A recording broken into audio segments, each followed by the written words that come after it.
CNW news TV. নায়িকাদের বিতর্কিত কর্মকাণ্ড, ক্ষুণ্ণ হচ্ছে সিনেমার ভাবমূর্তি। বলছি বিস্তারিত। নেই কাজ তো খৈভাজ, বহুল প্রচলিত এই প্রবাদটি এখন ঢাকায় সিনেমার গুটি শতক নায়িকার জন্য প্রযোজ্য। সম্প্রতি কয়েকজন নায়িকার বিতর্কিত কর্মকাণ্ডে বেশ উত্তাল সিনেপাড়া, বইছে সমালোচনার ঝড়। নিজেদের মধ্যে কাদা ছোড়াছড়ি, প্রযোজকের ফ্ল্যাট গাড়ি ভোগ, সিনেমা থেকে বাদ পড়া, পরিচালককে মারধর, এরকম নানান ঘটনায় উঠে এসেছে নায়িকাদের নাম। তাদের এহেন কর্মকাণ্ডে বিরক্ত ও বিব্রত সিনেমার অগ্রজ শিল্পীরা। ঢাকাই সিনেমায় বিদেশি নায়িকার আনাগোনা, বেকার দেশের শিল্পীরা এমনটা দাবি করে সংশ্লিষ্টরা বলেছেন, আমাদের দেশের নায়িকারা বেকার বসে আছে, এদিকে বিদেশি নায়িকা নিয়ে এসে করানো হচ্ছে সিনেমা। কাজ না থাকায় বেকার মস্তিষ্কে শয়তান ভর করে, এমনটাই স্বাভাবিক। কাজ না থাকায় নায়িকারা যে যার মতো করে ইস্যু তৈরি করে আলোচনায় থাকার চেষ্টা করছে, তাতে করে যে পুরো সিনেমা শিল্প সমালোচিত হচ্ছে তা তাদের বোধগম্য হচ্ছে না। সম্প্রতি নায়িকা কাণ্ডে নাম উঠে এসেছে অপু বিশ্বাস, শবনম বুবলী, মাহিয়া মাহি, ইয়ামিন হক ববির নাম।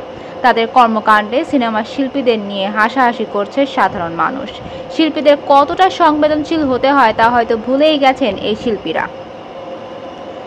সাকিব খান ইস্যুতে ফের দ্বন্দ্বে জড়িয়েছেন অপু বুবলী। অপু বিশ্বাস ও শবনম বুবলী দুজনেই নিজেদের সাকিব খানের স্ত্রী দাবি করেন, যদিও সাকিব খান তা এখন আর মানতে নারাজ।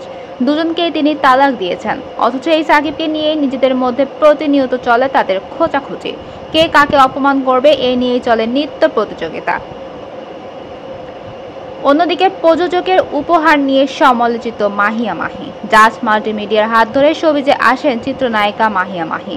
সম্প্রতি প্রতিষ্ঠানটির কর্ণধার আব্দুল আজিজ প্রকাশ্যে বলেছেন, মাহিকে তিনি উপহার হিসেবে ফ্ল্যাট গাড়ি দিয়েছেন, আর তাতেই শুরু হয়েছে গুঞ্জন। এ প্রসঙ্গে মাহিয়া মাহি বলেন, আজিজ ভাই থেকে শুরু করে পুরো জাজ মাল্টিমিডিয়া, তারা আমাকে আজকের মাহিয়া মাহি বানিয়েছে। সুতরাং ফ্ল্যাট গাড়ি এগুলো তো অনেক ক্ষুদ্র বিষয়।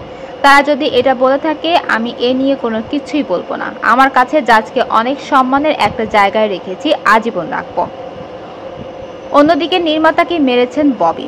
গেল ঈদেই মুক্তি পায় রাশিদ পলাশ নির্মিত সিনেমা ময়ূরাক্ষী। সিনেমার কেন্দ্রীয় চরিত্রে অভিনয় করেছেন ইয়ামিন হক ববি। সিনেমাটির নাম মাত্র প্রেক্ষাগৃহে মুক্তি পাওয়ায় সেভাবে আলোচনায় আসেনি, আর তাতেই ক্ষুব্ধ নায়িকা। এছাড়াও আরও নানান অভিযোগে নায়িকার হাত তুলেছেন নির্মাতার গায়ে, যা সিনেমা পাড়ায় সমালোচনার জন্ম দিয়েছে। এছাড়াও এসব কর্মকাণ্ডে ক্ষোভ ঝেড়েছেন সিনেমা সংশ্লিষ্ট অনেকেই, নির্মাতা, প্রযোজক সহ সিনিয়র শিল্পীরা। অনেকেই বলেছেন, বর্তমান সিনেমার অবস্থা যেমন বাজে তেমনই শিল্পীদেরও। এখন সিনেমার কাজ কমে গেছে, অনেকেই বেকার বসে আছে। এখন সিনেমা নিয়ে শিল্পীরা তেমন ভাবে না, তেমনই তারা নিজেদের নিয়েও ভাবছে না।